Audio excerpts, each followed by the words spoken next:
But of course, we're going to start with the conclusion of a transfer saga that has seen a standoff between player and club as Alexander Isak finally secured his British record move from Newcastle to Liverpool.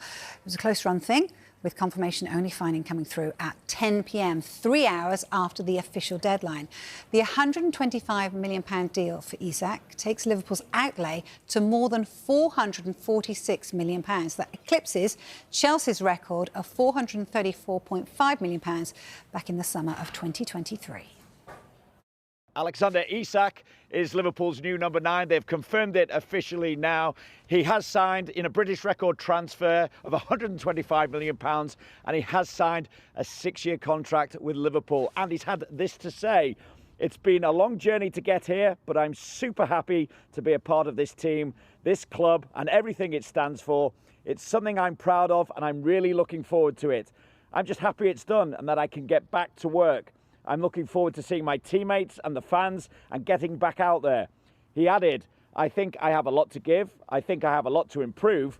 I'm a striker, but I always want to give as much as possible to the team, mainly goals, but much more than that as well. I want to win everything. Yeah, it's as simple as that. But official confirmation now from Liverpool that that British record transfer has gone through and Alexander Isak is their new number 9. The two players that have agitated the most to get the move they desired, Alexander Isak and Jan Wissa, and both of them have ultimately got their desires and wishes, and they've ended up moving clubs. Mark Gay, Jørgen Strand Larsen, players that had the opportunity to move, that have gone about it in the right way, focused on the football, continue to play for their sides, are still at their clubs. Exactly. Ultimately, contract is king.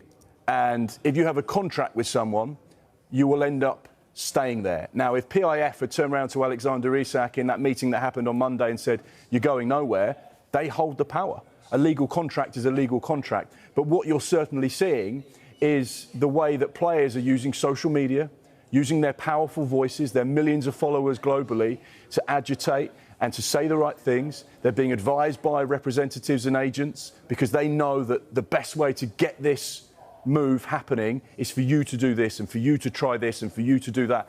And that's what we've seen.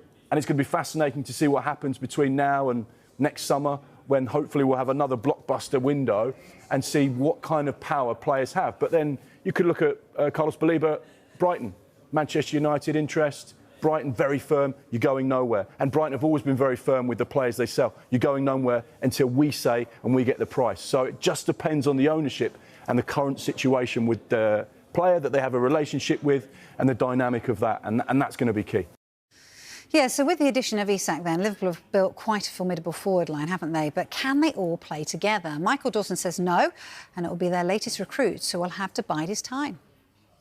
When Ekitike came in, Wirtz came in, they were pretty unstoppable then, to be honest. You've got to remember, champions last year, and then you go, yes, they lost attacking players in the summer, but when you recruit in the way they did so early on, it gives them a chance to work in pre-season. Ekitike started the season great, and now you're adding Isak to that.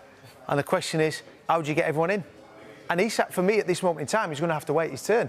You've got Salah, you've got Ekitike, and you've got Gakpo. You've got to remember, Isak hasn't been training, so he's been on his own. 3 out of 3 for Liverpool.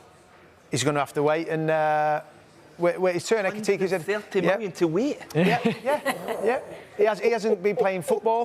He hasn't had games, so I think Arne Slot he will certainly start on the bench to start with. For Arne Slot, it's a great problem to have, isn't it? To have all of those different options, lots of games. They want to go deep into competition, so to be able to change and rotate and. They can play in different positions as well, so I think that's another option. Because you looked at last season, it was Salah he was the one that was going to start, and then it was one of the others would play in the other 2 positions. So, yeah, I actually agree with Dawson. I know what you're saying. You spent a lot of money on a player, but I think initially Ekitike would have to start, wouldn't he? Because he's had that game time. He's performed well. Isak's not. I think eventually he'll come and be the main number 9, of course he will. But you've got Champions League, and you've got to remember, Isak can pick up an injury. They've got so many games. In every competition that Liverpool compete in, they have to get to the latter stages. This sets a worrying trend for me, in that basically Isak has really gone out on a limb. He's forced the deal, it's been unsavoury, and I do think it sets a trend. And basically, I was beginning to wonder in the middle of last week whether it would actually get done. But I think as the week gathered pace, I think it felt more and more likely. And I think that has been lost slightly. I think the clubs have sort of had the balance of power, but I think this summer has been really instructive over player power, led by Isak, quickly followed by Wissa.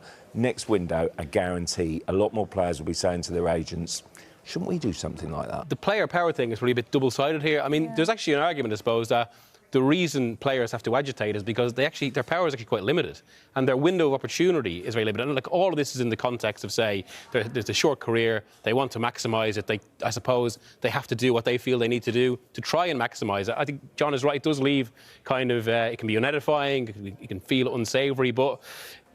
And like, there's the obvious question: why sign such lengthy contracts if these are eventually your plans?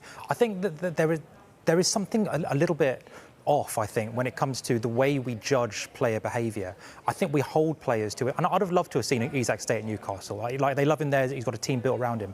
But I think we hold players to a higher standard than we do the sporting directors or coaches or agents or the owners or the clubs themselves are very happy to buy and sell players and move them around and trade them around as if they're pawns on a chess game. Nicholas Jackson might be a good example of that. Well, there we go. I mean, the clubs are very happy to play this game, but for some reason, when a player tries to use their leverage, it's seen as some great moral outrage.